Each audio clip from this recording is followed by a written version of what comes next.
You're about to enter into a new world of knowledge, curiosities, and high strangeness. This is a podcast of Straight Up Strange Productions. You're listening to Mysteries and Monsters. I'm your host, Paul Bestall.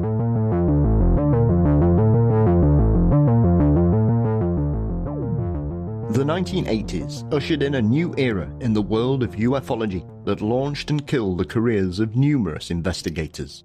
Mixed messages, intricate hoaxes, tall tales and misinformation all began to create a maelstrom of confusion that lasted well into the 1990s.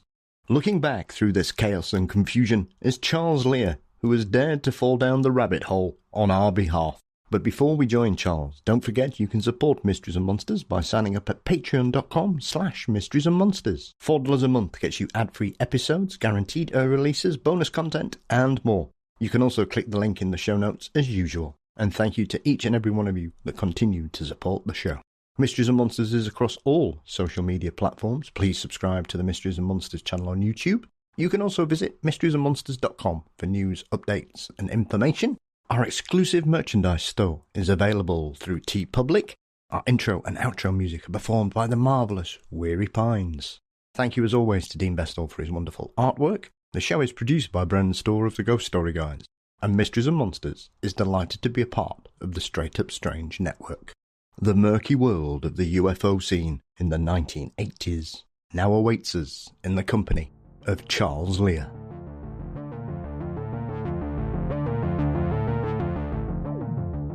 The mid to late 20th century saw the UFO phenomenon arrive across the world to a variety of reactions.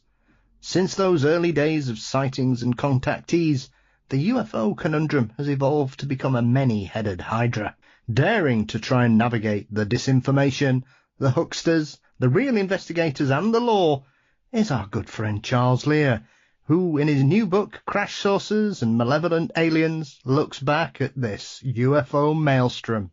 Charles, I'm delighted to welcome you back. How are we? Excellent, Paul. It's good to be back. Oh, we were chuckling before we started this, Charles. When I saw your new book coming, I was delighted and also a little bit confused, because I know the last time we spoke, you just released your brilliant book, The Flying Saucer Investigators. And I remember us chatting at the end, and you said, yes, I'm planning on doing the next part of this. And then the next thing I see is I've just thought, oh my God, what's he done? He's decided to try and untangle 80 years of mess. Charles, what on earth did you think you were letting yourself in for, my friend? I realized the book I wanted to write was the UFO Investigators. Very clever, right? Yes. But, it's basically everything post Blue Book. Yes. And I realized what a mess things turned into in the 1980s and how complex it was. And I figured I should take a stab at it. And since I write a weekly blog, I figured I'd do it there. So I write it for Martin Willis over at Podcast UFO. So I realized everything really came to a head here in America on a television show called UFO Cover-Up, ?live, ! Right. Very clumsy, awkward title as it was. But in that you had William Morris, Stanton Friedman, Jamie Chandray. Chandray is the guy who actually received the film that had the copies of what everybody knows as the MJ-12 documents, which were released in your country by Timothy Good, who claimed to have had it from an independent source. It actually seems that source was Moore. But in any case, they talked about the whole Roswell thing. And then it was all a big lead up to two government insiders in shadow with their voices altered, Falcon and Condor.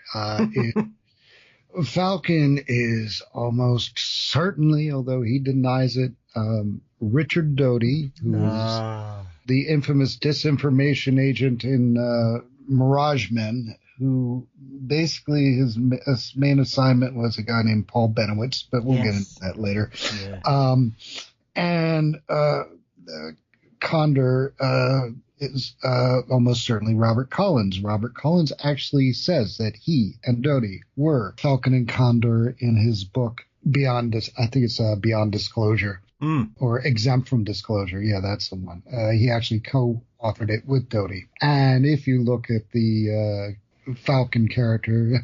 It's Richard Doty. He's still wearing his glasses, and you can recognize the inflections, even though the voice is electronically altered.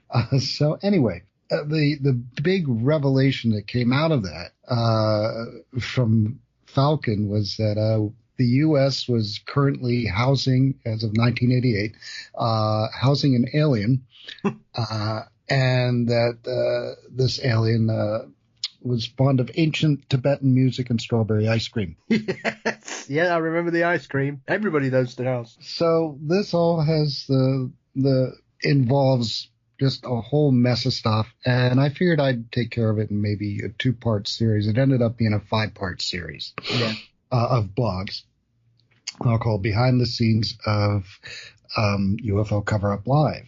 I also did a whole a series on the abduction scenarios, and how that ended up imploding. It took a while, but in like 2010, some really nasty stuff came out and caused that to kind of collapse and lose. Some very well-known investigators pretty much had their credibility really tarnished.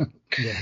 So I figured it'd be pretty easy matter to expand both those into a book, and I could get all the circus aspects of ufology post Blue Book out of the way, and then write about all the stuff I find more credible and the real interesting cases and investigations that went on post Blue Book.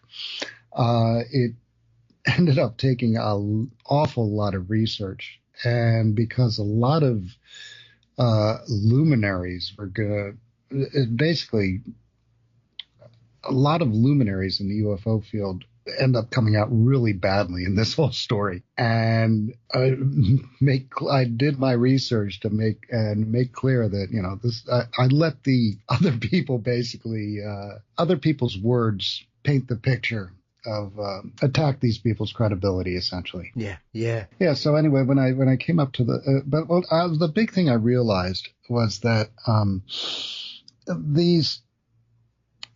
a story was being told, and it was basically about how a popular narrative came about that's still with us today. So in the introduction, I wrote, "The purpose of this book is to explore the development of the various narratives that together have created the mythos of gray aliens with big black eyes coming here from Zeta Reticuli to abduct humans, mutilate cattle, and experiment in secret underground bases working to create hybrids to replace us, all with the knowledge of a secret government that has recovered crashed saucers and alien bodies." Quite a long sentence there, yes. I think you're kind of setting yourself a real template there as well, because I think when you look at this, you can kind of define ufology probably up to the 80s, Charles, into pretty standard chunks, really. You had the sort of initial flap of the 40s, the contactee movement of the 50s, a little bit more nuance, and the first real abduction phenomena being reported in the 60s. The 70s seems to be that high point where people were taking this subject very seriously. It had really crossed over into popular culture, probably culminating in Close Encounters of the Third Kind towards the latter end of the decade.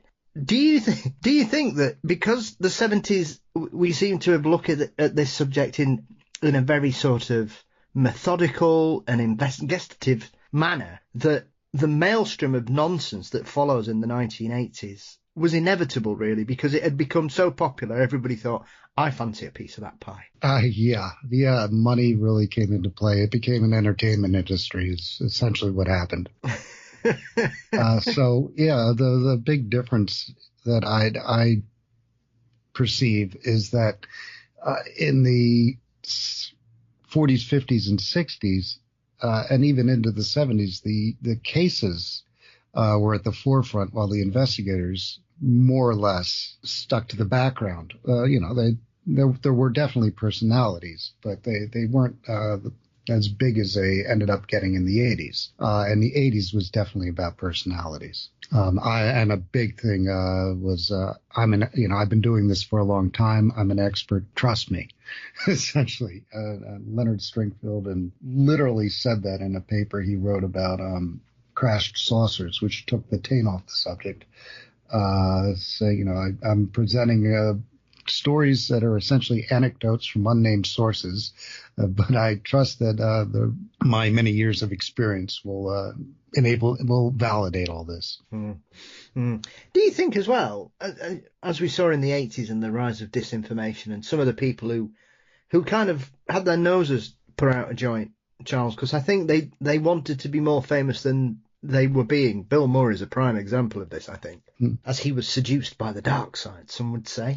Yes. And as you referred to him earlier, Richard Doty, who seems to be doing the rounds again now, he seems to have crossed the floor, as to use a political term, because I know he started speaking at conferences, and I've spoken with people that have spoke with him and said he's a very nice chap. However, I saw him in Mirage Men, and I had the opposite reaction to him. The Paul Benowitz case is a prime example of this, and also he seemed very gleeful about how much misinformation he supplanted to Linda Moulton Howe, and how he really enjoyed trying to destroy her, which I thought isn't really the kind of words you would expect from someone who wants to be open and honest and be treated in a more nuanced way as he used to be. And like you said about that footage earlier, it's clearly him. I don't know too much about Richard Doty, but I do like some of these interviews where people are in shadows. And someone like Doty, he's a very distinctive looking chap, and he still wears his glasses and he talks the same way. CIA trained disinformation agent still wears his glasses in disguise. Yes. Yeah, can't talk without them, Charles. Yeah. And so I found it very interesting because I kind of fell back into this because obviously over here in the UK, we were kind of sort of away from all the stuff that was going off in the States at that particular period. And we were dealing with 2 or 3 rather well-investigated cases here throughout the 80s. So I think we were kind of away from it all until sort of the 90s, where it kind of went global then. And then you could start to see this. But the whole Bill Moore situation is crazy, because I remember watching a documentary from a few years ago before I saw Mirage Men, which was a recording of Bill Moore at a UFO conference, and people trying to storm the stage to get to him. Oh, that speech, yes. Well, you mentioned Bill Moore's turning to the dark side, his deal with the devil, basically. I think his original deal with the devil was with Charles Berlitz, his co-author on the Philadelphia experiment. Yes. And the Roswell incident. And what's really interesting is Charles Berlitz is responsible for 3 huge myths that are still with us. The Bermuda Triangle, the Philadelphia experiment, and Roswell. And if you actually read his books, which I have, they're almost juvenile. They seem more geared to arguing the paranormal to high school students. I mean, in the Bermuda Triangle, one of his cases that he ascribes to the Bermuda Triangle is a plane that went down in Canada, but it was on its way to Bermuda. Therefore, it counts. He does stuff like that. Philadelphia experiment, and that he and Moore were co-authors on. The main source is Carl Allen / Carlos Allende. The story is that the Navy teleported a ship using Einstein's unified theory and electromagnetism. They transported a ship from the Philadelphia Navy Yard to the area around Newport News, Virginia, and back again. And a reporter, his last name's Gorman, I forget his first name at the moment, but he found Carl Allen / Carlos Allende's family and talked to them, and they said this guy liked to make stuff up. He lived in his own world. He was really smart, but really quirky and unfocused.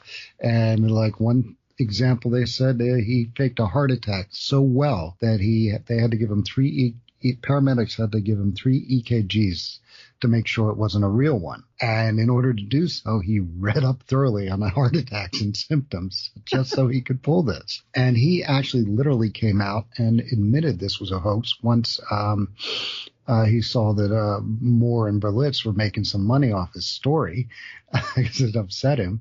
Aaron Golias on The Saucer Life, I highly recommend. He does a 3-part series on Carl Allen Carlos Allende, and it's wow.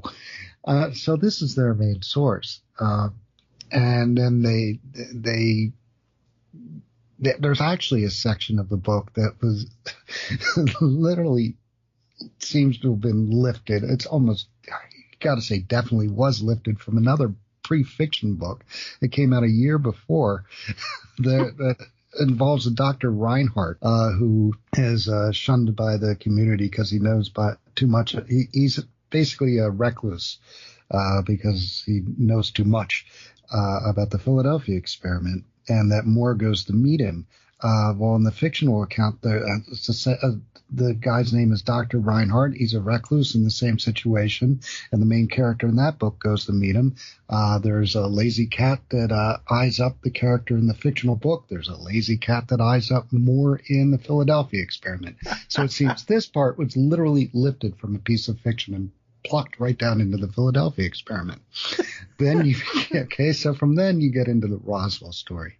The Roswell story, its main source is Major Jesse Marcel. Marcel's credibility was taken to task by Robert Todd, who got about 200 pages of Marcel's service records, and he found out that in his interviews with Stanton Friedman and Moore, he out and out lied about his military service. He said he was a pilot. He was not a pilot. There's actually one application, his pilot experience, he listed as none. He claimed to have had 5 air medals. He only had 2. He said his air medals were for shooting down enemy planes. They were for having enough time in the air as a passenger on military missions. He said he had a degree in physics and had gone to 5 different colleges, including NYU. The only thing Todd could find, was he did I think a semester of auditing at Louisiana State University and did not live in any of the cities where those colleges were, so he could not have attended. They didn't have online. He couldn't go online back in those days. So that's the main source for the Roswell story. And Moore ended up breaking off with Berlitz. And according to Greg Bishop, who wrote a really good treatment on the whole Moore Doty thing, Doty, Benowitz, etc., he was friends with Moore. And Moore told him that at a meeting at the Yale Club in New York City, Berlitz told him, just tell your readers what they want to hear and they'll pay you for it. And Moore told Bishop that was the point he decided to break off with Berlitz. It probably didn't hurt that Berlitz hung him out to dry when they got sued by an astronaut. I forget which astronaut it was, but in the book they say the astronaut said that he could see aliens looking at them on the moon. So the astronaut sued them, and Berlitz took care of himself, and Moore was pretty much hung out to dry. And Moore lost, I think it cost Moore about $100,000, and it cost him his marriage. And yeah, he really didn't come out well at all. I mean, the surprising thing about those 3 particular things is I've read Berlitz's Bermuda Triangle book, Charles. Mm-hmm. It's very easy to dismantle it case by case, especially nowadays. I think it's one of those books that when it's released at that particular period of time, people don't have access to the information that's allegedly being used in these types of books. So people, with the greatest respect, like you say, probably thought, oh, this is brilliant. This is just what I've always thought. I know it's true. And now this book tells me it is. And there are numerous cases that either didn't happen or certainly didn't happen as they're described in the book. And it's remarkable, really, because people still talk about the Bermuda Triangle in hushed tones in certain circles. Having flown over the Bermuda Triangle myself, nothing happened. everybody was okay. I was a bit disappointed, I have to be honest, John. But no vortex. No vortexes, no extra time. We didn't get there an hour earlier or anything like that. It was very disappointing. Right. But as you mentioned there, the Philadelphia experiment is a strange one, because this is one of those where somebody starts running with the baton of the story, and then they drop it, and everybody like walks away, and then somebody else pops up and says, well, actually, I was there, because I remember, is it Art Bielik was the guy that in the 90s that was going around? And then went into the whole Montauk thing. Yeah. And I remember hearing him interviewed back in the 90s, and people were ringing up, and people were asking him genuine questions like, you claim you were on the ship, but you were born in 1927. You were too young to be in the Navy. No, that's because the government have changed my birth certificate. And it was things like that. And people were going, oh, okay. What? What? And it was just, you could tell, even to a young person like me who wasn't that experienced, Charles, and, young people, we can be quite naive often, purely through a lack of experience and worldview, I suspect, looking back. Well, I'll tell you what, I bought all this stuff hook, line, and sinker back when I was, alien autopsy. Oh, well, look how he peeled that black thing off his eye. It must be real. Yeah. I mean, this is the thing. And then we get angry with ourselves for fear that we've been hoodwinked. But I just couldn't get my head around the Philadelphia experiment, because you were thinking, well, if all these people have survived, where are the rest of them? And obviously his version was more romantic than the one Berlitz had done, because I know Bielik was saying about people being fused in the hull, and his brother died, and then somebody fell off the edge, and all you could hear was their screams going on forever. But he also then claimed that he didn't. He had his memory wiped, and he completely forgot about it until he was sat at home with a TV dinner, and the film The Philadelphia Experiment came on, and all of a sudden the veil was lifted from his mind, the fog had gone, and he remembered he was on that ship. That film was about him. And I just thought, wow. Yeah. When you look at these cases, though, and there's numerous other ones, when one disappears, somebody else pops up. And I've said this often when we talk about all kinds of weird Fortean phenomena, and there are very strange aspects to this. It's like whenever there's a well-reported Bigfoot story somewhere, Charles, you will get people saying, well, that was me. That was me in a suit. Oh, and when you look at some of these cases, you find that there's 4 or 5 people who say, it was me. Well, it can't be you, because Brian here says it's him. But then again, last week, Steve said he did it. So one of you's lying. In fact, more than one of you's lying. And so you find people who want to insert themselves as the solution to a story who are lying, regardless of the fact of what the witness may be telling the truth. Yes, they may have been hoaxed, but then you get all these other people who want to be the hoaxer, which I've always found fascinating. And that often comes into play with ufology as well, doesn't it? Yeah, very much so. And, what's interesting about the whole crashed saucer thing is that there was a taint on it after the Aztec incident, and no people avoided the crashed saucer stories. You'd see very, very few of them after Aztec.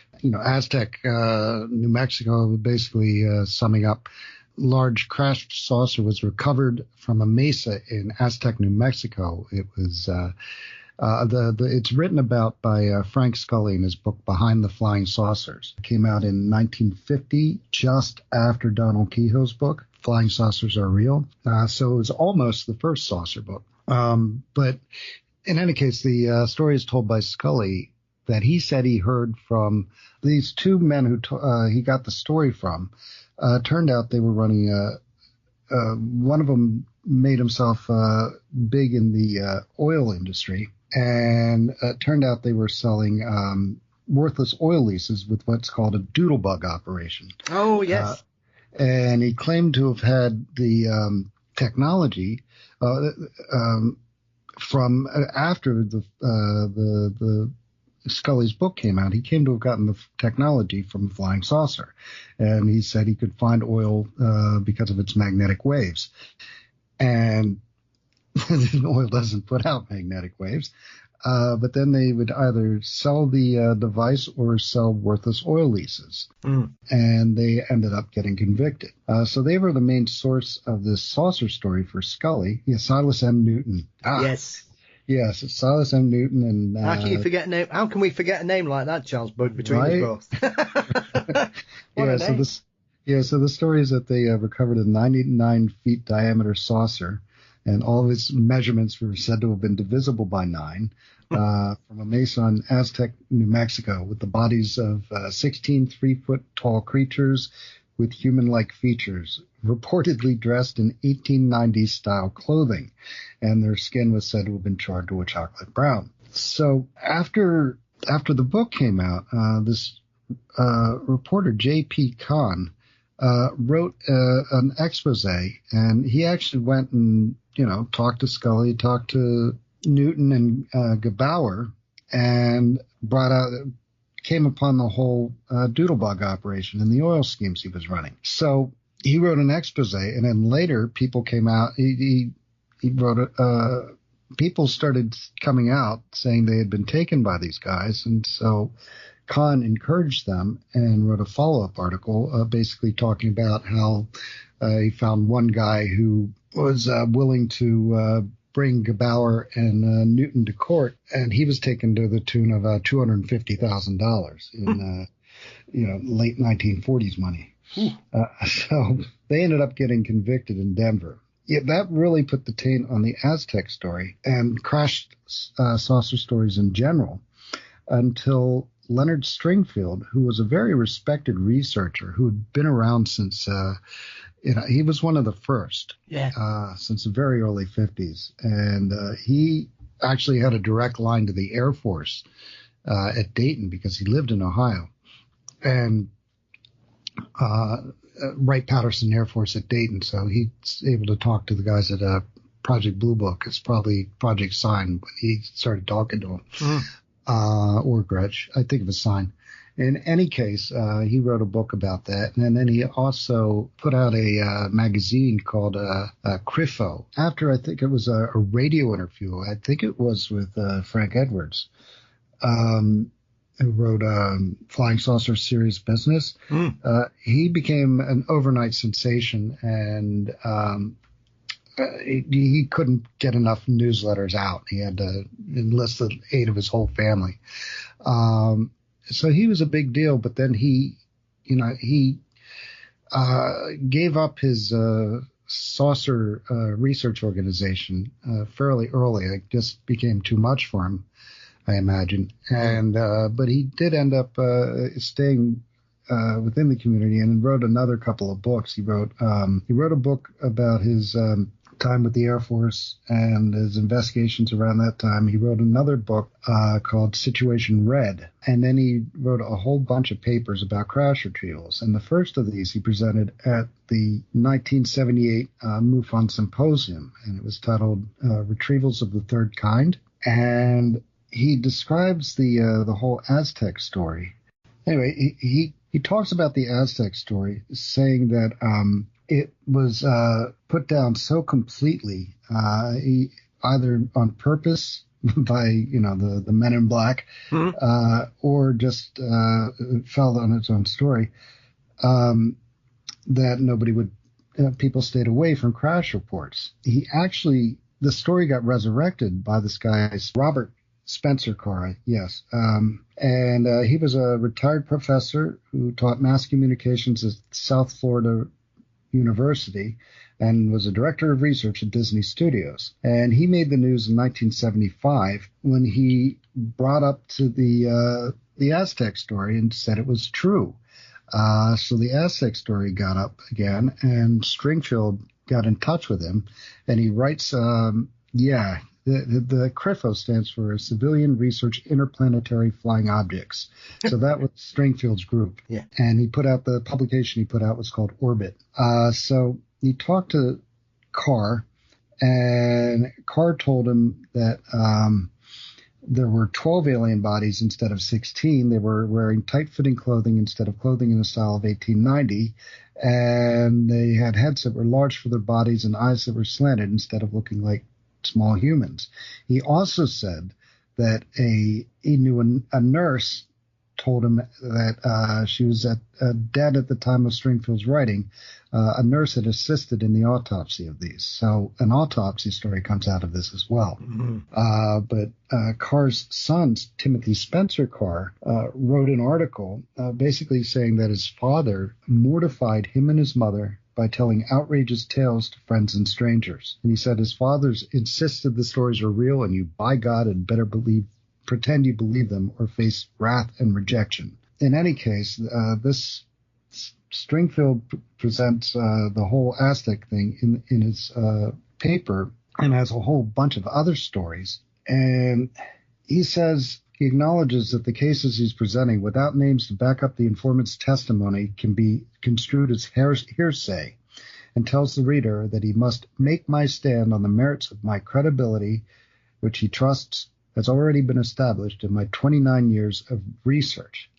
And then he goes on to basically tell these stories, sums up all these various stories, basically of crashed saucers being recovered and bodies on dry ice and the whole bit, usually by military people. And he says these informants came to him after reading Situation Red, which is a 1977 book. So all the summations of these he calls abstracts to make it, like a scientific paper. And they're all anecdotal. And the worst of them is a story he said he heard from his son, who heard it from his father, who heard it from his cousin, who was a major in the Army. So, right. Okay. So this is the whole Stringfield paper. And when he presented it at MUFON, there was one story.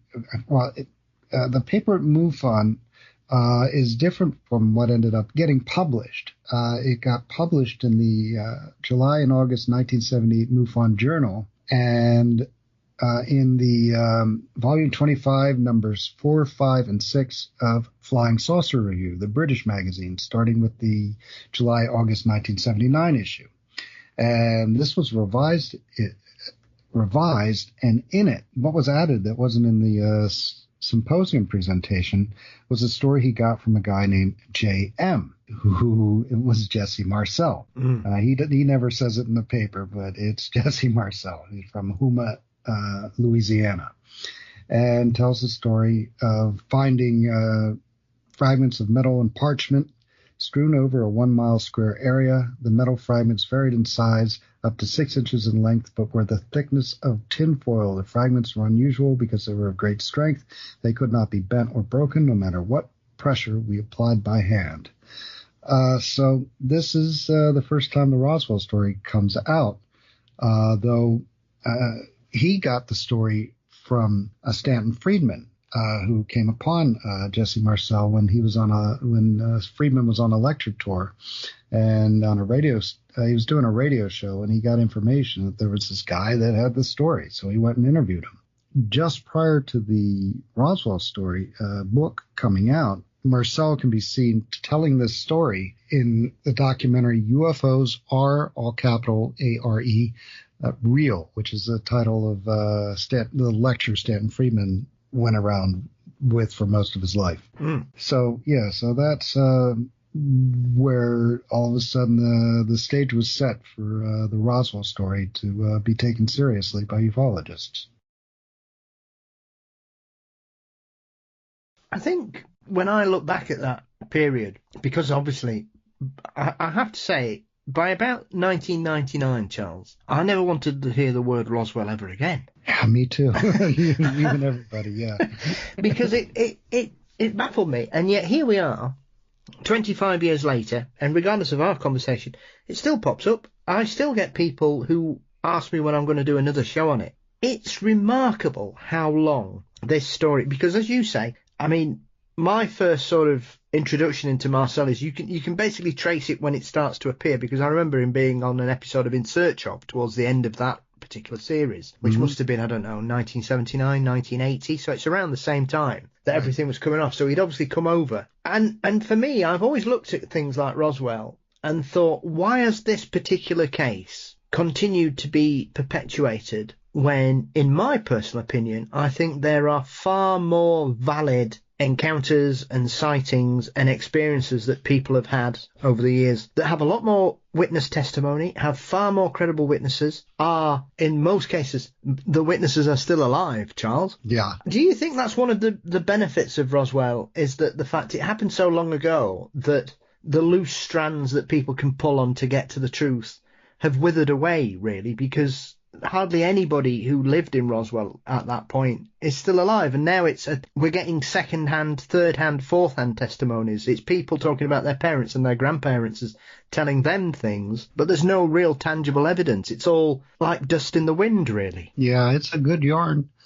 It's got everything you want. It's got, the secret government warehouse, alien bodies, men in black. I mean, everything you can put into the story. So, it's a fun story. So, but yeah, like you said, for us that grew up in the 80s or, I would say probably pretty grown up in the 80s and 90s. I was in my 20s. In any case, for those of us who were around then, you really didn't want to hear the word Roswell again because, well, it's the same thing that's recently happened here in America with Congress and all our whistleblowers and what we've just come through with To the Stars Academy. It sucked the life out of ufology. I'm not the first person to say that. That's all you hear. And in the meantime, where are the cases? Where are the witnesses? I'm not hearing the stories. I write a blog every week. I really like to write about current stuff if I can, but I can't find it because all the news is going to all this stuff. Yeah. And the same thing with Roswell. Everybody's focus was on that story, the amount of time and money that got spent on it. Yeah. Stanton Friedman was given $16,000 by the Fund for UFO Research and a bit from Whitley Strieber to research the validity of the MJ-12 documents, which he concluded they were real. Thank you very much. That there's this huge, investigation into plains of St. Augustine, the whole story that came out from a dead guy, Barney Barnett. Yes. Who died in 1969. But people who were friends of his told the story that they said he told them about a saucer crash on the plains of St. Augustine, which is not far from where I lived in New Mexico. I lived in Magdalena for a year and a half, which is nowhere near Roswell. It's the other side of the state, hours and hours and hours away. But he claimed to have seen a crash, part of a crashed saucer and dead alien bodies. And of course, they naturally linked this to Roswell for no particular evidence to tie the two together. But now we have alien bodies based on the testimony of a dead guy at the time the Roswell book was written. So, yeah. And, what it grew up from, the original, one of the earliest descriptions from Mac Brazel, the guy that found it, is when he gathered up the debris, tinfoil, paper, tape, and sticks. It made a bundle about 3 feet long and 7 or 8 inches thick. And the rubber made a bundle 18 or 20 inches long and 8 inches thick. So this is in harassed. The article headlined in the Roswell, July 9th, 1947 Roswell Daily Record. Harassed rancher who located saucers, sorry he told about it. So that's his early description of the debris. And people, of course, say that he was sweated by the Army Air Forces or military intelligence to come out with that story. So anyway, moving on from Roswell, when Moore broke from Berlitz, he was still with Stanton Friedman. He and Friedman basically did all the legwork and the interviews and the investigation while Charles did the writing. Berlitz did the writing. So they were still a team. And, Moore took a beating, but he's still, I believe he actually felt he was onto something, and that he and Friedman went on to dig deeper into the story. And they were perfectly set up for Richard Doty. Richard Doty was a self-proclaimed CIA-trained Air Force Office of Special Investigations disinformation agent. And he really was, it seems almost definite that he really was involved in a disinformation operation. And the reason for it, we'll get to why he ended up targeting Moore. But originally, a guy named Paul Benowitz, who ran a company called Thunder Scientific that made precision instruments for the military. He literally lived right next door to Kirtland Air Force Base. And he was a member of the Aerial Phenomena Research Organization, APRO. I think they were based in Tucson, Arizona at the time. And William Moore was their director of research at the time as well. So Benowitz, first thing that happened to him is he got involved in this abduction case with a woman named Myrna Hansen. As she said, she and her son essentially were sucked up into a UFO by a tractor beam and also saw a cow being sucked up with them. And so he was alerted to this by the New Mexico State Police. He was friends with the guy who did the Gabe Valdez. He was interested in cattle mutilations, and he went to a conference up near Dulce, New Mexico, that was attended by Gabe Valdez, who wrote extensively about cattle mutilations. Gabe Valdez was in the New Mexico State Police, and I believe the New Mexico State Police. But he and Valdez and Benowitz became friends. So when this Myrna Hansen case got reported to the police, they contacted Valdez, who in turn contacted Benowitz. And Benowitz ended up inviting Myrna Hansen and her son to his house in Albuquerque. And he went about going through hypnosis sessions with him, and then got the aid of Leo Sprinkle, Dr. Leo Sprinkle, who was a pioneer in abduction research and using regression hypnosis. So when he arrived, they were pretty paranoid at that point. Benowitz had become convinced that Myrna Hansen had been implanted with the device and that the aliens could read her mind. So in order to prevent this, he wanted Sprinkle to hypnotize her in his Lincoln, which he wrapped with tinfoil to block out all the alien beams. And as unusual as that was, Sprinkle went along with that. And then Sprinkle came back later for some follow-up because Benowitz invited him back. And the Benowitz he found was far different from the Benowitz he left. At this point, he was waving a gun and, basically claiming the aliens were everywhere and extremely paranoid. And Sprinkle left without even spending an entire day there. Mm. So, Sprinkle's, in Bishop's book, Project Beta, he quotes Sprinkle as saying, "He told me that the aliens could come through the walls at any minute." So this is Benowitz before Richard Doty even got near him.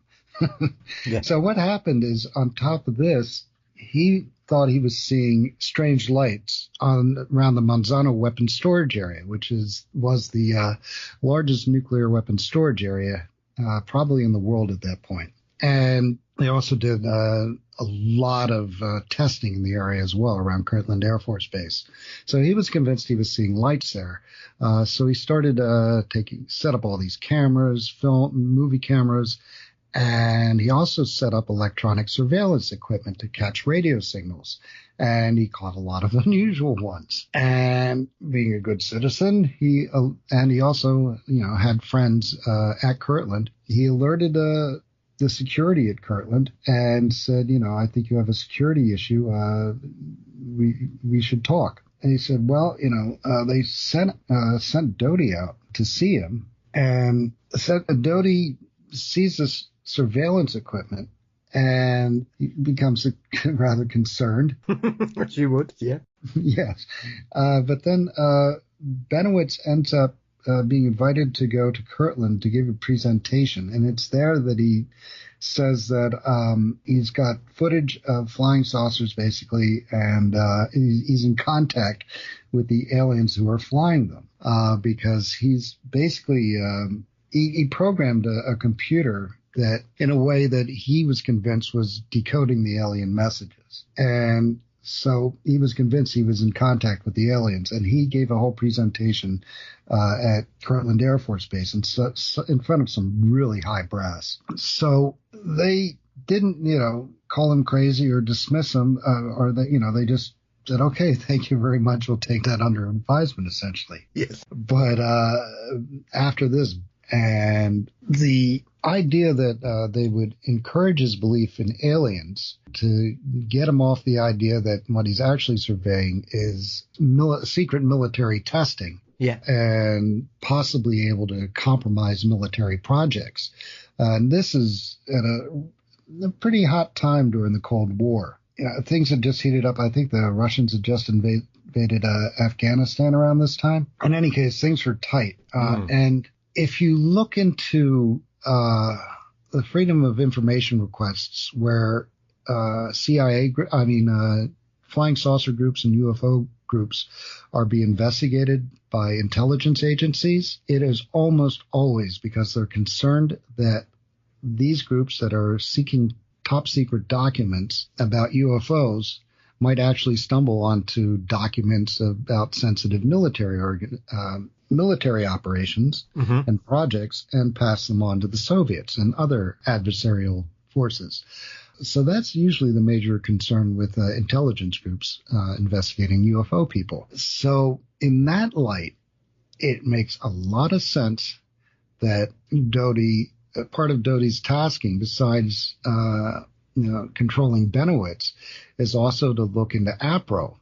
Because Benowitz was a member of APRO. And since the director of operations was William Moore, who had just written the Roswell story, and he's with Stanton Friedman looking for documents, this makes perfect sense that Doty would glom onto him.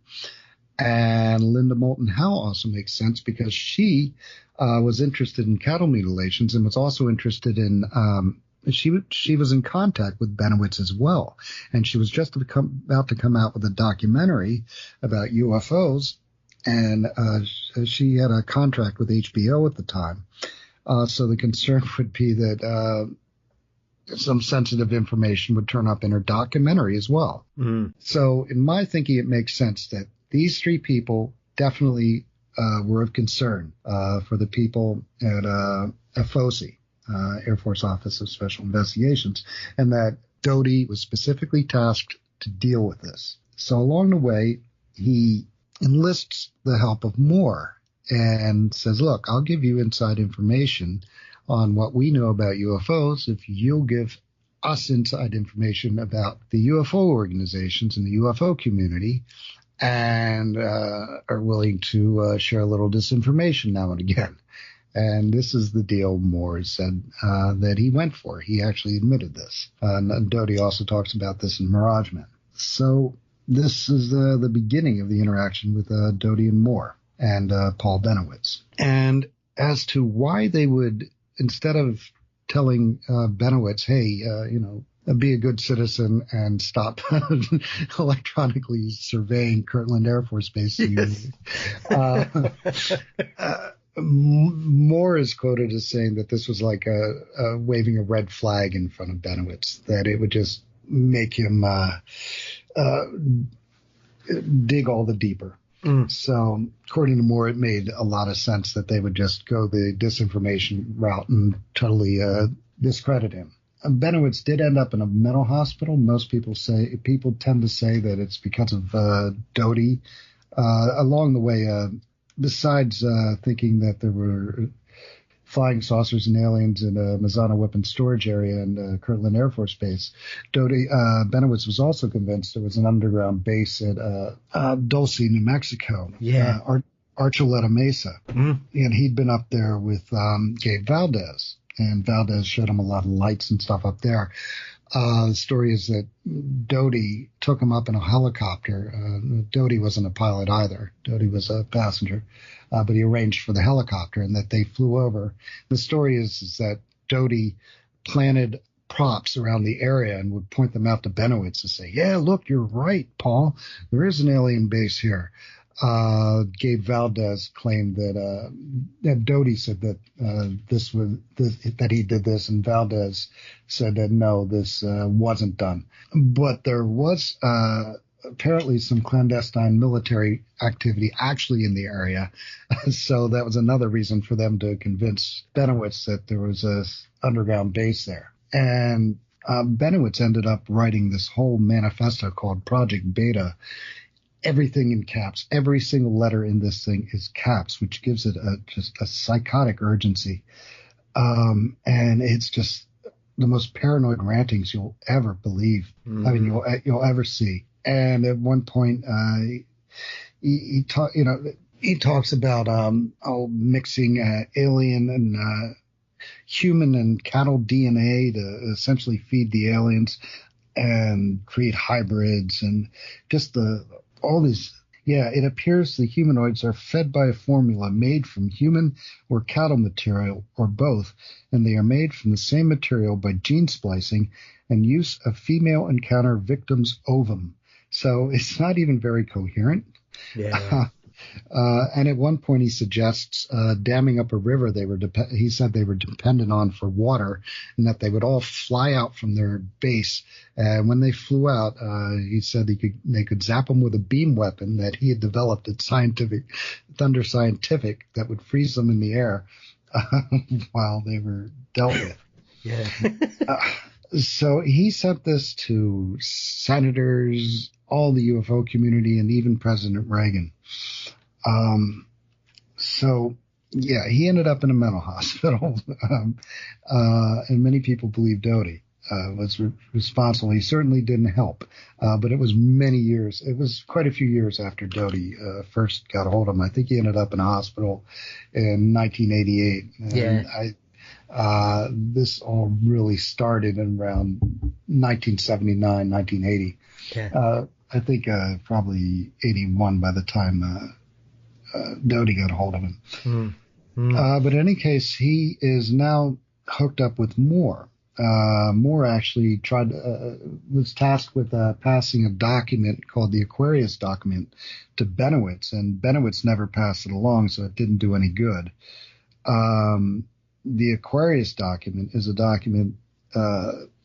It's likely that Doty showed that same document or one similar to it to Linda Moulton Howe, which among its claims says that the aliens had placed 2,000 years ago, the aliens had placed a creature here on Earth to teach us a human on Earth to teach us to live in peace, essentially, Jesus Christ. But Moore at this point is hooked up with Doty. And he and Friedman were trying to work with Doty to not only get information, but to try and flush out other members of the intelligence community that would give them information about the whole Roswell thing. And into the middle of this, Moore's associate, Jamie Chandray, ends up getting a package in the mail with a roll of film in it. And on the roll of film is what's called the Eisenhower briefing documents, which everybody knows as the MJ-12 papers. This was on, December 11th, 1984. And the idea that Doty had something to do with it, or everything to do with it, is supported by the fact that it had a Albuquerque postmark on it, which is where Kirtland Air Force Base is. So, and we're off to the races. Well, we're being quite jovial about this, but you only have to look about what happened to Benowitz, because, as you say, he basically fell into this deep paranoia about everything. Because I know before he was committed, he'd started to believe that his wife was in control of all the extraterrestrials, didn't he? I didn't know about that. That's news to me. But because I think that was the straw that broke the camel's back for the family, because he'd basically started barricading himself in his workshop. Yeah, I heard he had like sandbags up and all kinds of crazy stuff. Yeah, and he was basically starting to make threats towards his wife, and that's why they had him committed. Oh, Lord, I hadn't heard that. Wow. Yeah. I've forgotten who told me that bit. That he basically drove into a nervous breakdown. Whoever was responsible, whether it was Moore or Doty or both of them in conjunction, which I think is probably more plausible, it doesn't shine a light very favourably on both of them. And you have to think, Charles, if they were doing that to somebody like Benowitz, surely he wasn't the only person that was on their radar. I would be unsurprised that they were playing games with other people. But the other aspect of all this, it kind of leads me sideways to somewhere, if you don't mind me diverting off for a moment. Not at all. Because the Dulce base is one of those that after Benowitz essentially stops talking, which is after he's been hospitalised, when he comes back, he never really sort of dives into ufology at all, and he doesn't make many public statements, certainly not to the level he'd been doing over the previous 10 years, which I think was probably... He'd had a bit of time to reflect and probably realised he'd been pulled in hook, line and sinker, sadly. But you have a gentleman who's also becomes notorious over the next few years, which is a gentleman called Phil Schneider.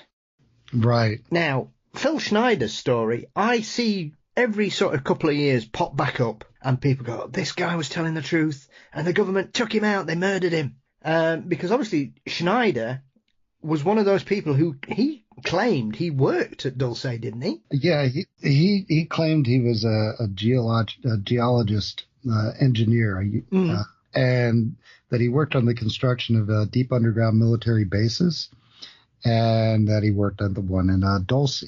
And he started giving lectures, and he claimed during the lectures that while drilling holes for the base, he and his team accidentally penetrated an alien facility there that had been there for 400 to 500 years. Yeah. He said he encountered a 7-foot alien gray and an awful stench, and he pulled his Walther PPK pistol with a 9-shot clip and killed 2 of them.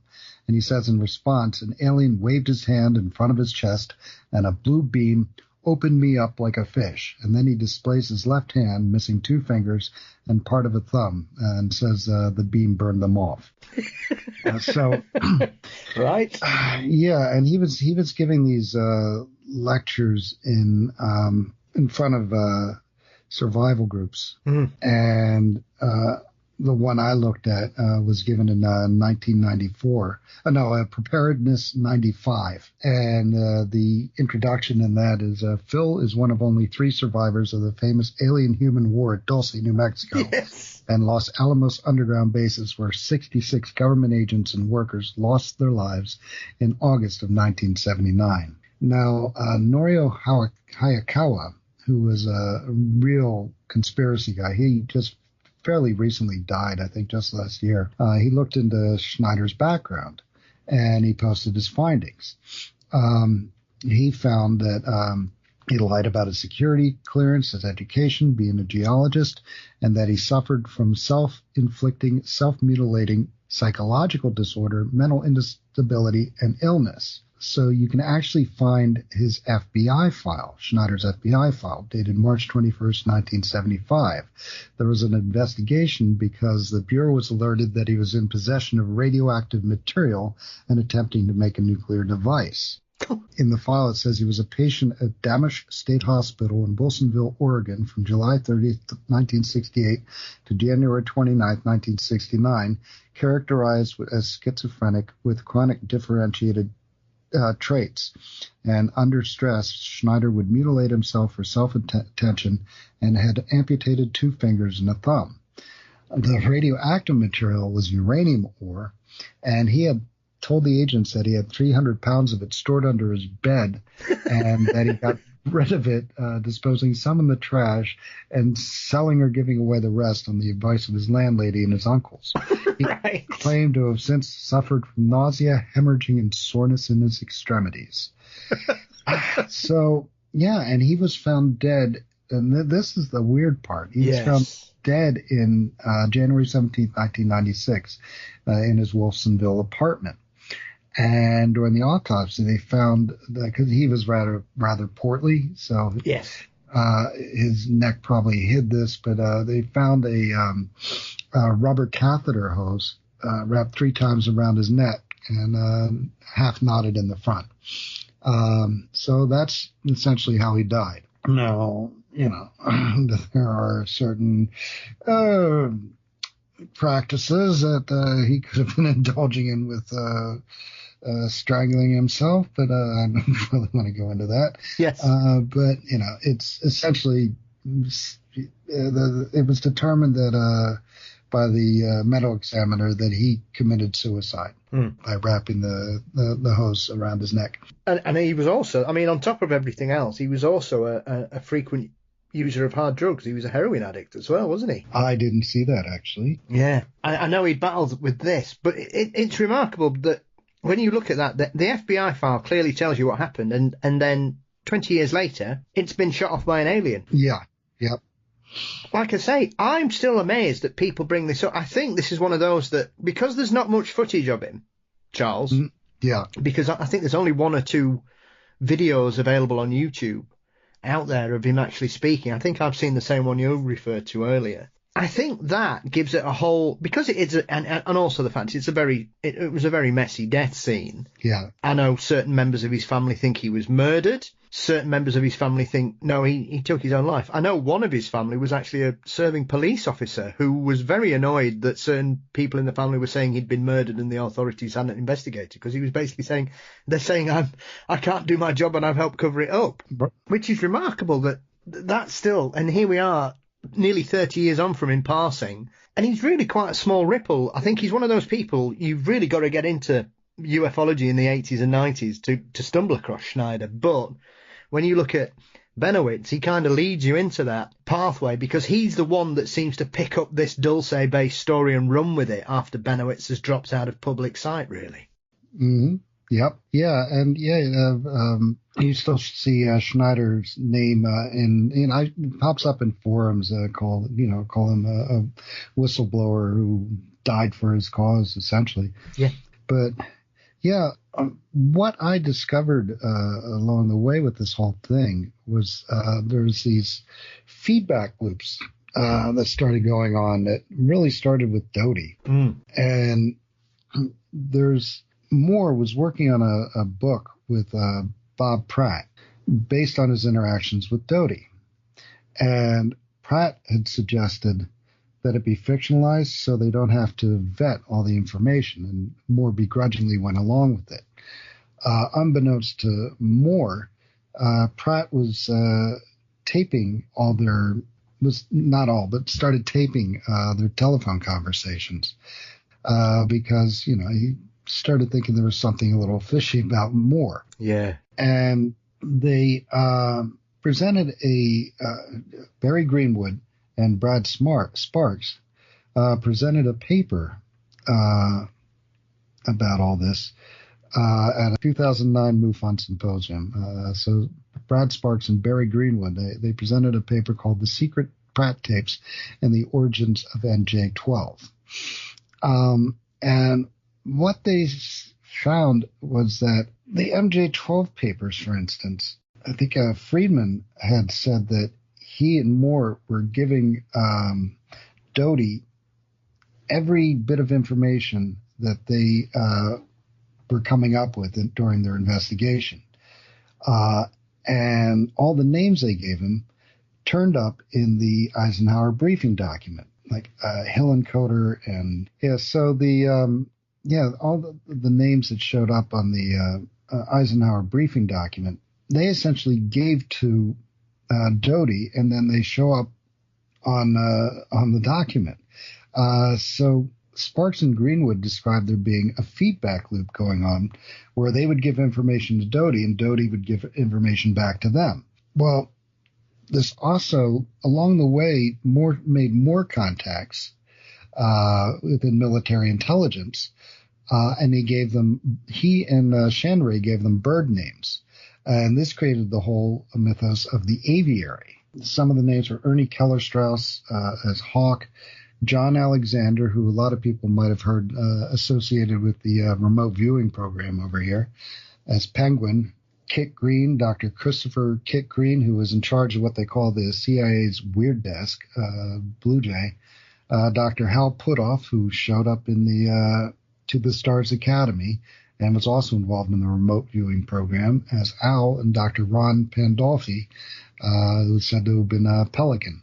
Ron Pandolfi was, I think, Kit Green's predecessor at the CIA Weird Desk. So Moore seems to have been making contact with these people because the remote viewing program was going on at the time. And some of the remote viewers were claiming to get in contact with the saucer people. And in order to see if they're actually being accurate, a lot of people in the military intelligence, some people in the military intelligence, some of the more open-minded people who did things like go to spoon-bending parties, figured, well, let's talk to the foremost researcher in ufology, Mr. William Moore. So he had access to all these people who, like I said, were very open-minded people, and part of what they were looking for was confirmation that the remote viewers were actually talking to the space people. Bruce Maccabee, who just recently passed, wrote a thing called Hawk Tales, and he basically interviewed Ernie Kellerstrauss, and he only calls him Hawk during the paper. But in the paper, he actually talks about there being a link between the remote viewing and UFOs.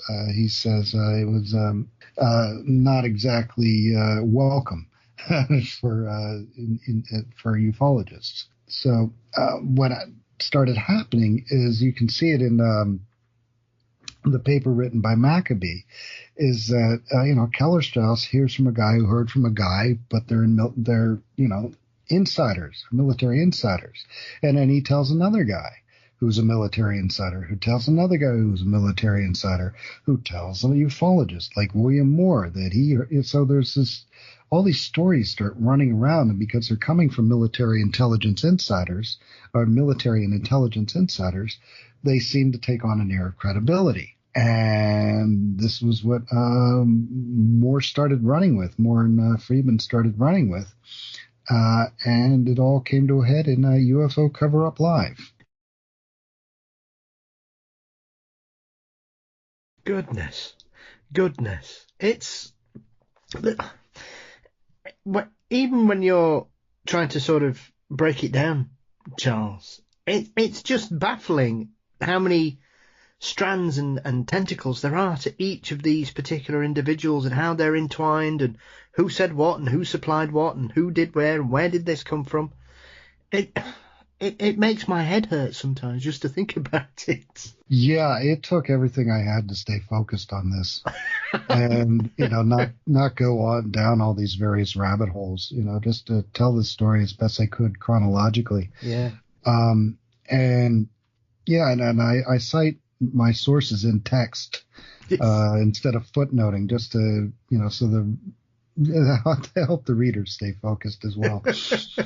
And I do have a bibliography at the end of it, but yeah. I'm going to say it's one of the largest references and bibliographies I've seen in a book, Charles, because as you say, the body of the work in your latest book is literally trying to clarify some of these strange characters and unusual origin stories to a lot of what we know. Because obviously the other aspect to all this is that the key strand running through it all, the evolving situation with greys, because I think this is one of those things that these days people just seem to take it as read, that everybody sees a grey. Yeah. But not many people reported them until 1987 and Whitley Strieber releasing Communion. There were a few reports about greys, but I think, and correct me if I'm wrong, Charles, people were reporting all kinds of strange creatures and different variations up to that point. And it's only from 1987 where, for whatever reason, the cover of Communion apparently unlocks all these latent memories of people, and all of a sudden everybody's being taken by greys now. Yeah. I meant that's in the first part of the book. I look at that, and I mention, I do a whole chapter on all the various critters. And all the, as exotic as some of them got. And then, go into where the whole archetype of the gray came from. And yeah, it started evolving, but eventually it came out from the cover of Whitley Strieber's book. And after that, pretty much cemented the slanted black eyes with no pupils and the pear-shaped head. So yeah, but most of the book, the book is really about the narrative, where it came from, and the struggle to control it. And it can really be what happened along the way from Benowitz, besides spawning the Dulce mythos. His paranoid ideas, John Lear took to it wholeheartedly, and John Lear wrote his own paper based on the Benowitz's Project Beta and based on his conversations with Benowitz, and posted it on Paranet, which was a brand new internet bulletin board service started by Jim Spicer. I think it was 1986. So we're talking really early internet times. And it was the first place for people could post stuff. Well, Lear posted basically his screed, really talking about the same kind of stuff Benowitz was talking about. And because people weren't used to, seeing something published, and also because Lear was Bill Lear's son, who was the inventor of the Learjet and the 8-track tape. A lot of people don't know that. So Lear wrote this paper that was posted on December 29th, 1987, and the bio is John Lear. Basically, he's got a hell of a bio. He's flown 160 different types of aircraft, 17 world speed records, flown missions for the CIA, government agencies, a former Nevada state senator candidate. And it says he became interested in UFOs 13 months ago after talking with United States Air Force personnel who had witnessed a UFO landing at Bentwaters Air Force Base near London, England, and 3 small aliens walking up to the wing commander. So this paper is posted, and with these credentials, it guaranteed that he was going to get some attention. So he talks about an agreement between the EBEs, extraterrestrial biological entities, where they would provide technology and in exchange U.S. officials would look the other way when it came to abductions and cattle mutilations. Said the reasons were to extract an enzyme or hormonal secretion that the ETs absorb for sustenance. And a lot of, it sounds a lot like what Benowitz was saying. And he also weaves more into the tale, says Moore has a videotape of an MJ-12 associated military officer, which turns out to actually be the tape that was presented on UFO Cover-Up Live, which wasn't live. It was actually a tape that Moore had that was for a news show that never got aired. And in the very end of it, he says, the best advice I can give you is this. Next time you see a flying saucer and are awed by its obvious display of technology and gorgeous lights of pure color, run like hell. So Lear gets attacked for some inaccuracies, such as I think he says that Christ was crucified on the Mount of Olives instead of Calvary, and other inaccuracies. He starts getting attacked, and this guy, Bill Cooper, Milton Wild Bill Cooper, some people know him as, wrote a letter, put up a posting on Paranet saying that he saw a flying saucer while he was aboard a submarine USS Tiru that tumbled up out of the sea into a cloud, and then tumbled back down out of the cloud into the sea. And then he started backing up Lear. Lear started backing up him. And between Cooper was actually in naval intelligence. He claimed to have a higher rank than he did, but he actually was in naval intelligence at one point in his career. So they teamed up, and they were all buddy-buddy, and some other people hooked up with him. And essentially you got what was called the UFO dark side, which was the paranoid mythos that ended up, the X-Files essentially drew very heavily from that. Yeah. And they were getting a lot of attention, and their stores were rising. And things came to a head at the 1989 MUFON Symposium. This is where Moore stood up. Moore was scheduled to speak, and he came up and essentially told the whole story about being used as a disinformation agent in the Paul Benowitz case. Now, a lot of people have looked at this and various things written about it in Mirage Men and in Bishop's book and Adam Go-Rightly's book, Saucers, Spooks, and Kooks. Mm-hmm. It's usually portrayed as Moore coming clean. And it really seems to me as if Moore was trying to regain control of the narrative because it was hosted in Las Vegas by Lear, whose star rose so rapidly. He was already the state director of MUFON's Nevada chapter. And he made an offer to Walt Andrus, who was in charge of MUFON, to host it there. And what ended up happening was one of MUFON's board members, Richard Hall, who was a very prominent figure in ufology because he was Donald Kehoe's right-hand man, and he wrote basically a report for Congress back in the day that was distributed to every member of Congress. It is actually super comprehensive and involved an incredible amount of work. So he was a heavy hitter in ufology back in the day, and he threatened to quit. He wanted to, and he ended up did. He resigned from the board because he said Lear and his group were going to be speaking, and he said he didn't want to be associated with this.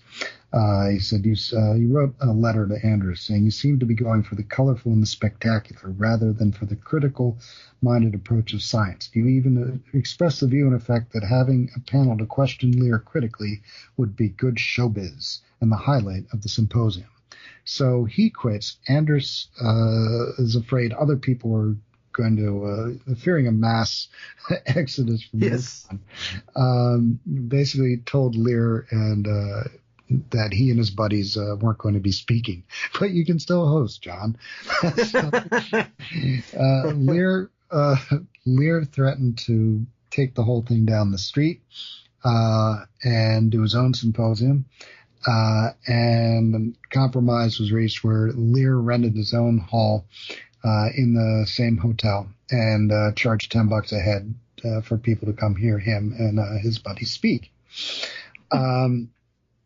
So this is, and they ended up speaking the very day after Moore spoke. So the chapter, Moore's speech is long. Yes. It's super long. It turned out that they had to put it in 2 parts and 2 issues of the MUFON Journal. He had a lot to get off his chest, I think, Charles. Oh, yeah. So, but basically what he's doing in the speech is coming clean as a disinformation agent, basically saying that he's got the inside scoop on the stuff that Lear and his buddies are claiming, and that it's all disinformation being fed, that came was fed to Benowitz, and then they got it from Benowitz. So he's basically saying that everything you know is wrong because of this disinformation thing. And it's kind of him trying to regain the control of the narrative. And he even acts, says, hey, and if you support my research, well, we could definitely use your help financially. So in the speech, he actually, after coming clean as a disinformation, it's part of this information program, he hits him up for money. But it really looks like, he was just trying to regain control of the narrative. And the next day they speak as if nothing had happened. And the stories that were told, it's also another MUFON journal, an article by last name Stacy. One of the tales he talks about is a tale involving 80 dissident scientists who were massacred in a single day for opposing a treaty between the U.S. government and the aliens. And, so they were telling some whoppers down there in Lear's Hall. So Moore's speech essentially had absolutely no effect. But essentially, Cooper basically self-destructed, and his credibility just went into the dumper. It really started when, during a television interview, there was this whole thing. Lear had presented these things called the O.H. Krill documents that were supposedly from interviews with an alien being kept called O.H. Krill. I believe that's where this whole strawberry ice cream thing comes from. And Cooper basically claimed to have seen the O.H. Krill documents when he was in naval intelligence. And Lear took him inside and said, hey, Bill, we made this up. He and a buddy had actually made the whole thing up. And he says this comes from it came from it was made. His buddy was a active duty Air Force NCO named John Grace, and he explained that the alien's name came from a 1950 case where a woman claimed she was channeling an alien named Krill. And this was investigated by the Navy, and the O and the H were chosen at random. So Lear described his reaction when Cooper said that he had seen the Krill papers when he was in the Navy. He said, I motioned him over and asked him, what in the hell are you doing? He said, what do you mean? I said, Bill, John Grace and I did the Krill papers. We named them after a 1950s case, and we pulled the OH out of thin air, while Cooper insisted he saw them in the Navy. That is when I really began to wonder about Cooper.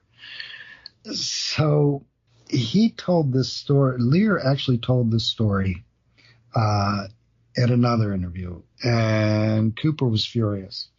And actually on the day of the symposium, Cooper was drinking heavily and came into Lear's room and started threatening him and accusing him of, being part of a group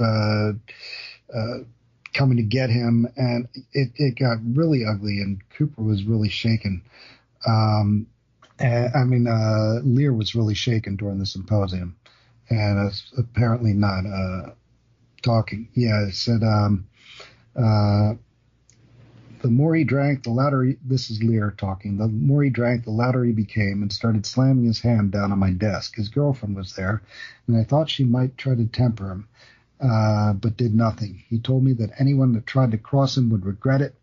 I moved to the other side of my desk, not sure what he would do. Finally, his girlfriend led him, and that was the last time I spoke to him until after the talks on Sunday. So more and more started coming out about Cooper, and people started attacking his credibility, and it went down the toilet. And he distanced himself from the UFO community and embraced the militia community.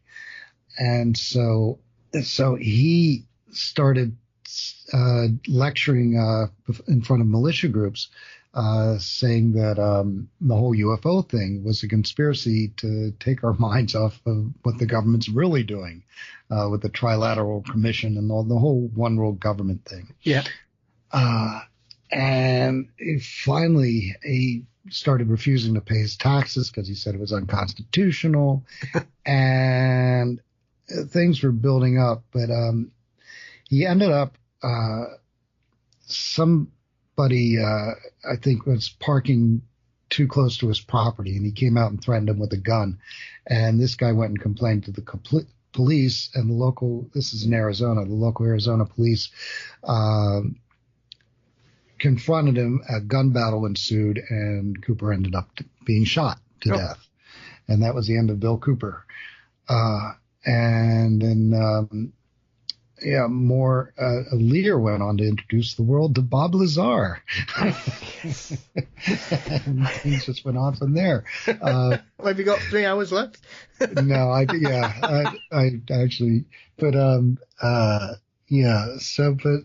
Moore, by this time, Moore was gone after the symposium.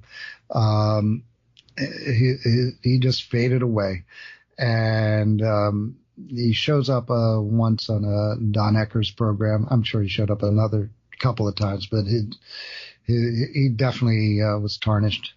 And after Cooper's death, Lear kind of went on, but he definitely wasn't the big deal he started off to be. His credibility ended up being in the dumper as well. But these stories go on, and as we went into the 21st century, as the internet's getting faster and faster, more people are finding these stories, and more suckers are being born, and more people are coming out to take advantage of them. So we end up with a Roswell slides debacle, where somebody claimed to have found a couple of slides that showed an alien, was taken by a couple in Texas. Texas is right next to New Mexico, so it must be Roswell. Of course. And, it was basically an alien under glass. And there was this little card that you couldn't quite read. Well, it turns out that, that they made a big deal of calling them the Roswell slides. And Jaime Maussan, who people may now know because of the recent introduction before the Mexican Congress of alien bodies in its possession. Well, Jaime Maussan organized a big reveal event in Mexico City.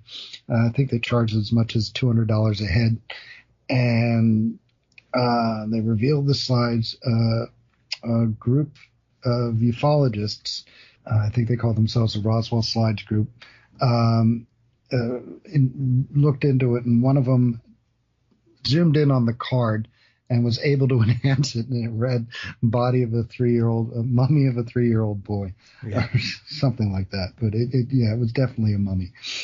But just things go on, and like we get up to Maussan again with the the whole aliens in Mexico, which are again mummies cobbled together with animal parts and plaster. It's remarkable, really. I mean, you mentioned Maussan there. I mean, he's been around probably since this era we were sort of trying to navigate through, because he starts appearing sort of late 80s, early 90s with interviews and footage.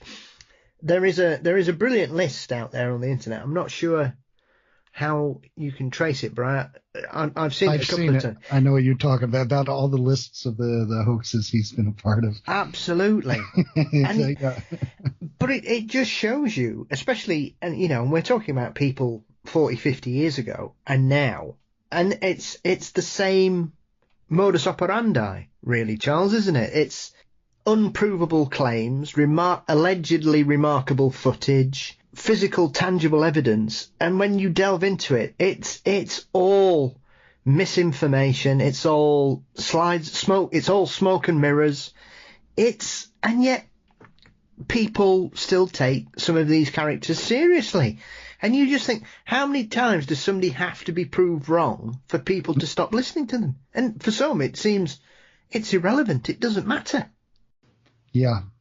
Yeah, but that's not to say, that and I'm sure you're along with me in this, that there isn't something weird actually happening. Oh, no, not at all. Yeah, and the whole idea, a big part of one thing I wrote in this book is that, the problem is with all this is that the witnesses are getting forgotten. Yes. And the stories they're telling are being filtered out by researchers because they don't fit the narrative. Yeah. That's essentially a big part of, what this book's about. It's like okay, this is where the narrative comes from, but also this narrative is actually damaging and harming, getting in the way of a lot of really interesting research. Yeah. And drawing attention away from it. Mm. And, meanwhile, the UFO researchers, most of them work for very little or no money. Mm. I'm certainly not going to retire on this book, I'll tell you that. But while people, telling these outrageous stories are getting rich. Mm. The whole alien autopsy video, they made a fortune. Yeah. So, yeah, that whole story, Centillion Shoot. Well, we don't need to go into that. Yeah. I was going to say, because that's a story very close to my heart, because the world premiere of that footage was shown here in Sheffield. Oh, that's right, it was. Yes. At the UFO conference that summer, 1995, I think it was. Yeah. Yeah, they're big. And then Channel 4 showed it over here about 2 weeks later, and I laughed. I thought, I can't believe anybody thinks this is real. Did you see them on Eamon Investigates? Yes. Yes. Is that right? They actually said that what we didn't was a hoax, but a restoration, because the film was, so damaged by the time they got it that, they couldn't use it. So he says, I didn't fake alien footage. No, we restored it. It's no different from someone restoring a work of art like the Mona Lisa or the Sistine Chapel. Yeah. The whole origin story of that is, I was out in America searching for lost Elvis footage. Yeah. And I found an alien autopsy instead. As if somebody doesn't know they've got some. We're talking the early 90s. Elvis memorabilia by this point was, you could write your own check, Charles. So I find it very hard to believe that there would be any thrift store in America that had some lost Elvis footage that wasn't aware of how important it was. That bit is absolutely true. Yes, yes. The rest of it, yes. Yeah. Yeah, believe it or not. Yeah. But I actually say, most, and what another, the big thing about this is that all this craziness is now being taught. They were talking about it in Congress, like they'd never heard any of this stuff. And it's like, wait, guys, you don't know that, this and this and this and this and this. You guys really need to learn your history. Yeah. And the problem is I basically compared it to pro wrestling, and I said there are levels of belief among pro wrestling fans similar to those of UFO enthusiasts, ranging from suspension of disbelief to blind belief. Yes. In matters of entertainment, this engagement with reality is mostly harmless. In matters of government policy, this can be dangerous. So, and not to mention just all the attention being taken away, people's time being wasted yes. with whistleblowers, with, second, third-hand information, absolutely not a shred of evidence. Yeah. And, yeah. Yeah. I think, like you say, Charles, I think the overriding thing about all this is that it's pulling away from the strangeness that is going on, that people are seeing, that people are experiencing. People are taking away their stories and running off with them, and essentially they become their property. And the witness is no longer part of the story anymore. It's irrelevant. They've got the story. The witness can go to hell for some of them. Not all. Yeah. There are some damn fine researchers out there. Let's not, as I'm sure you're very aware, Charles, there are some good characters still out there, as you say, working for a pittance, trying to deal with these conundrums. And yet, well, not to mention giving the witnesses who have had very, very strange experiences and have nobody to talk to. They they give them somebody to at least somewhere where they can tell their story, and take them seriously. And that's a big service investigators provide.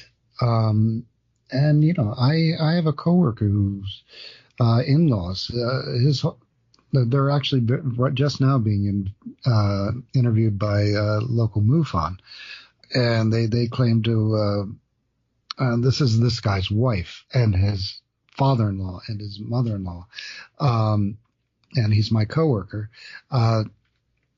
They claim to have seen a light, chased it, and it turns out to be, like a classic flying saucer with multicolored lights, and it ended up hovering over their house as they, followed it, and it ends up over their house, which is actually a story I hear repeatedly where these, things, especially here in New York, where they seem to have some connection with with what people are thinking. Yeah. So, but essentially that's the story, and these people are relieved to be able to tell it. Yeah. But, for the most part, in the book, I stay off the soapbox. And those are just a couple of moments where, I just really present the stories from the people who are, from all the original source material. Yes. It just really shows the development of how these narratives came to be. No, I think it's an excellent book in regards to anybody, because, like I say, we've barely scratched the surface, Charles, in our conversation. We've touched on 2 or 3 of your chapters, and there are numerous other ones that cover all kinds of incidents. Some cases that are, as you mentioned in that, the 1976 Kentucky case. That case, that's one of my favorites. Yeah, me as well. Amazing. Yeah, I mean, these women claimed to have been a UFO come up behind them, take control of the car. This is all conscious recall. Yeah.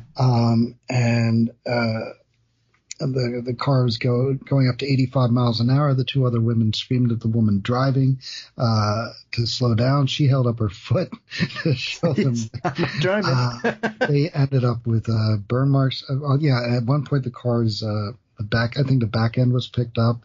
It felt like they were being dragged backwards over speed bumps. Then all of a sudden they saw a strange road that went to nowhere, and then bang, they're 8 miles away, pulling into town, 8 miles away from where they were like a moment ago. And that's all conscious recall. And that's 3 witnesses all telling the same story. Yeah. And not only that, they all had burn marks on the backs of their necks. And one had conjunctivitis, which is a common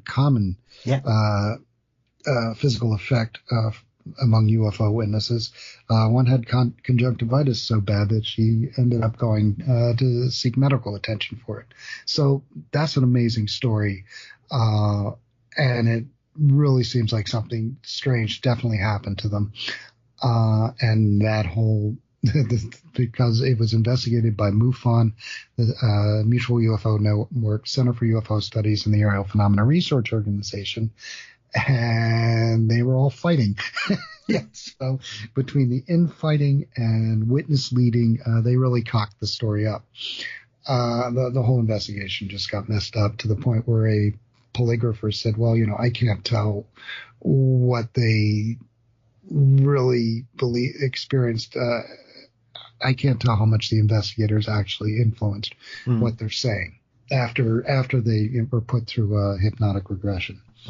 But it's as with your first book, Charles, that we spoke about the first time, this is another wonderful synopsis of so many interesting characters and strange cases and continually perpetuated hoaxes, interspersed with other fascinating cases, as the one we've just mentioned about Mona Stafford, Elaine Thomas, and Louise Smith, who were the 3 ladies in Kentucky. So I recommend it highly to anybody who doesn't want to spend 37 days on YouTube diving into these rabbit holes and keeping their sanity, because the thing is, I know enough about the ufology now, Charles, to know which rabbit hole not to go down, because I've gone through it, I've fallen out with it, I've come back to it, and now I'm more mature and certainly a lot more critical in regards to the things that I accept. So it's another highly recommended book that anybody with a passing interest, or anybody that really wants to get to grips with it, should certainly have on their shelves. You should be very proud of it, my friend.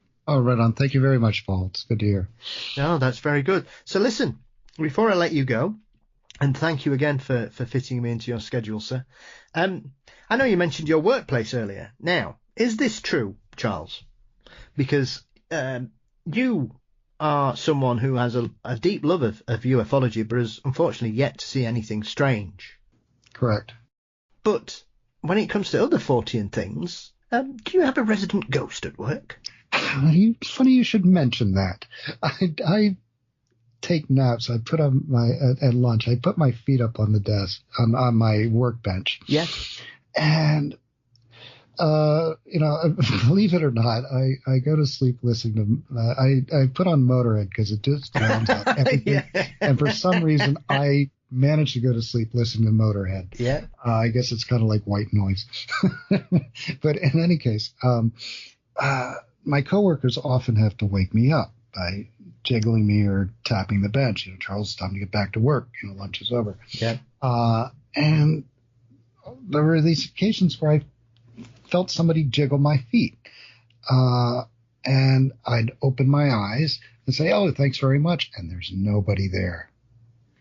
And this has happened repeatedly. And it's not like it's a distinct feeling of somebody grabbing the toe of my boot and just wiggling it back and forth.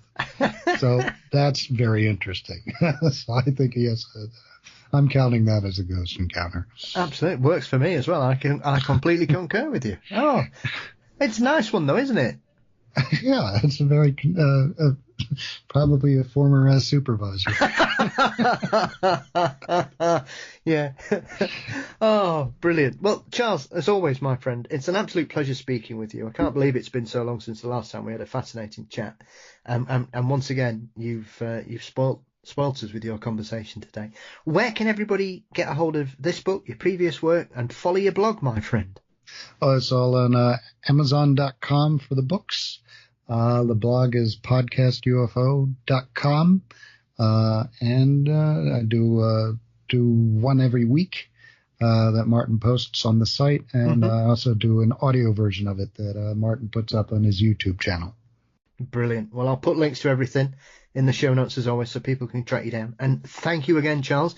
I can't wait for the next one, but I'm not sure which tangent you're going to follow this time. Oh, I am definitely going post-Project Blue Book into the 70s, which I adore. And yes. I'm thinking I'm going to go up to the present and talk about all the stuff behind the stuff, if you know what I'm saying. Yes. Right. Absolutely. Well, good luck when you get back to the 80s. Thank you, sir. That'll be one long chapter. And I just want to say thanks again, my friend. You take care. Cheers. Have a good night.